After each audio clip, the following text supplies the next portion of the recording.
আসসালামু আলাইকুম এভরিওয়ান, আপনারা সকালে কেমন আছেন? আশা করি সবাই ভালো আছেন। আজকে নতুন আরেকটি রেসিপি নিয়ে চলে আসলাম। আজকে আমি আলু সেদ্ধ করে অনেক মজাদার একটা তরকারি রান্না করছি, সেটাই আমি আপনাদের সঙ্গে শেয়ার করব। আমি মাছ ভাজা আলু সেদ্ধ করে একটা তরকারি রান্না করতেছি। চলুন আমি রান্নাটা কিভাবে করি সেটাই আমি আপনাদের দেখিয়ে দিই। পুরো ভিডিওটা দেখবেন, স্কিপ করবেন না, তাহলে পুরোটা আপনারা বুঝতে পারবেন। এই যে দেখুন, আমি আলু সেদ্ধ করে মাছ দিয়ে ঝোল রান্না করার জন্য এখানে আমি বড় বড় আলু এভাবে কাটে নিয়েছি, যেন তাড়াতাড়ি সেদ্ধ হয়ে যায়। এগুলো আমি ধুয়ে রাখছি, এগুলো আমি সেদ্ধ বসাই দেব। আর এখানে আমি মাছ রাখছি, সিলভার মাছ দিয়ে আলু সেদ্ধ করে অনেক মজাদার একটা রেসিপি রান্না করবো, সেটাই আমি আপনাদের সঙ্গে শেয়ার করব। এখানে আমি পেঁয়াজ, রসুন, তেজপাতা, দারচিনি, এলাচ, রসুন বাটা, আদা বাটা, জিরা গুঁড়ি সব দিয়ে রাখছি। আর আরও লবণ, মরিচ, হলুদ সব কিছু অ্যাড করব। এসব দিয়ে আমি আজকে অনেক মজাদার একটা রেসিপি রান্না করব। আলুগুলি আমি এখন সেদ্ধ বসাবো। আলুটা সেদ্ধ করার পরে চলে আসতেছি আমি মূল রান্নায়। আপনারা আমার সঙ্গে থাকুন, দেখুন আমি কিভাবে রান্নাটি করি। এই যে দেখুন, এখানে আমি মাছ ধুয়ে নিয়েছি। এখানে আমি লবণ দিলাম, মরিচের গুঁড়া, হলুদের গুঁড়া সবগুলো দিয়ে সুন্দর করে মাখিয়ে নিব। এই যে আমি এখানে মাছগুলো লবণ হলুদ দিয়ে সুন্দর করে মাখিয়ে দিয়েছি। আর এখানে কড়াইটা গরম করে কড়াই আমি তেল দিয়ে দিছি। এখানে আমি মাছগুলো ভেজে নেব।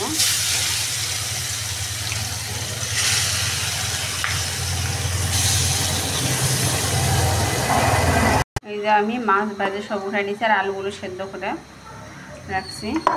আর এখানে আমি পেঁয়াজ, রসুন সব কিছু বাগারে বসিয়ে দিয়েছি।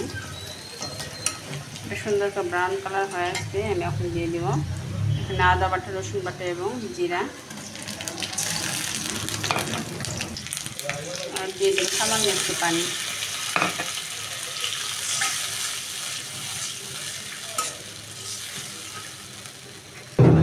দিয়ে দিলাম লবণ, মরিচের গুঁড়া, ধনিয়া গুঁড়া, হলুদের গুঁড়া সবগুলো মশলা সুন্দর করে কষাই নিব।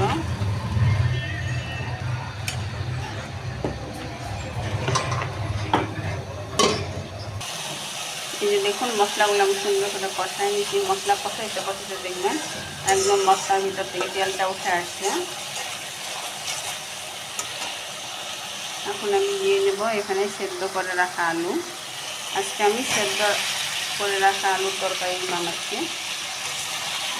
এভাবে আপনারা একদিন রান্না করে খাই দেবে, অনেক মজা লাগবে। আসলে আপনাদের কাছে আমার রান্নাটি যদি ভালো লেগে থাকে তাহলে দয়া করে একটা লাইক, কমেন্ট, আর যারা নতুন তারা প্লিজ একটা সাবস্ক্রাইব করে।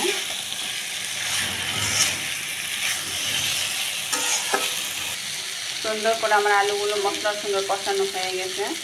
এখন আমি দেবো সামান্য একটু পানি। যেহেতু আলু সেদ্ধ আলু, বেশি পানি লাগবে না। আলুটা সেদ্ধ করে রাখে শুধু আমি একটু কষাই নেওয়ার জন্য সামান্য একটু পানি দিলাম।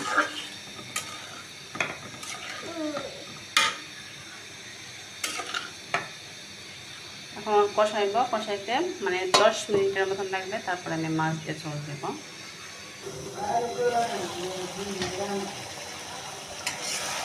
দেখুন আমি তরকারিটা কষাই নিতেছি।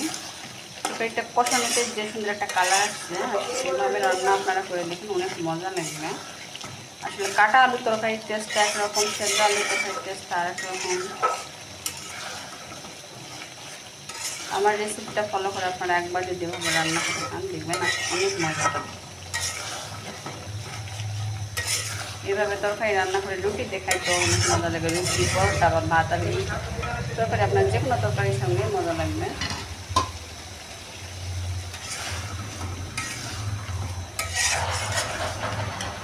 আমার কষানো হয়ে গেছে, এখন আমি দিয়ে দেবো ভেজে রাখা মাছগুলো।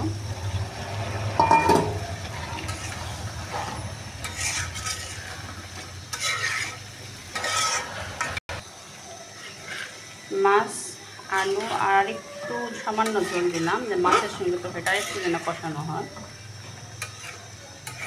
আর একবার তরকারিটা আমি মাছের সঙ্গে কষা নেব, নেওয়ার পরে তারপরে আমি ঝোল দিয়ে দিব।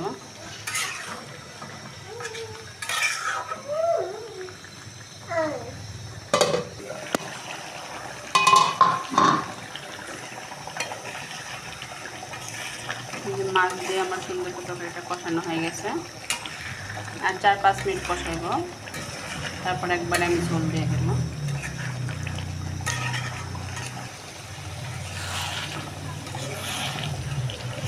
আলু সিদ্ধর তরকারিটা আপনারা একটু ঘন ঘন নাড়া দেবেন, একটু ঘন ঘন নাড়া দিলে সেদ্ধ আলু তো দেখবেন নিচে লাগে যাবে।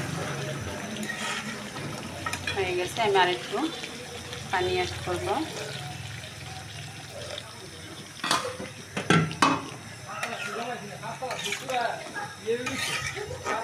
হয়ে গেছে, আর 5 মিনিট আমি জল দিয়ে এটা নামিয়ে নেব। এই যে দেখুন আমার তরকারিটা হয়ে গেছে, এখন আমি নামিয়ে নেব, কারণ এটা সেদ্ধ আলুর তরকারি। সেদ্ধ করা আলুর তরকারি রান্না হলে একটু ঝোল ঝোল রাখবেন, দেখবেন নামানোর পরে দুটোটা রস থাকবে না, একদম টেনে যাবে। কাটা আলুর তরকারি অত বেশি রস টানে না। আমি তরকারিটা নামিয়ে রাখবো, একটু করে রসটা একদম টেনে যাবে। তারপর আমি তরকারিটা পরিবেশন করে দেখিয়ে দিচ্ছি আমার তরকারিটা কত সুন্দর হয়েছে। এই যে দেখুন আমার তরকারিটা হয়ে গেছে, এখন আমি ভাজা জিরাগুলো ছড়িয়ে দেব, দিয়ে তরকারিটা পরিবেশন করে দেখিয়ে দিচ্ছি আমার তরকারিটা কত সুন্দর হয়েছে।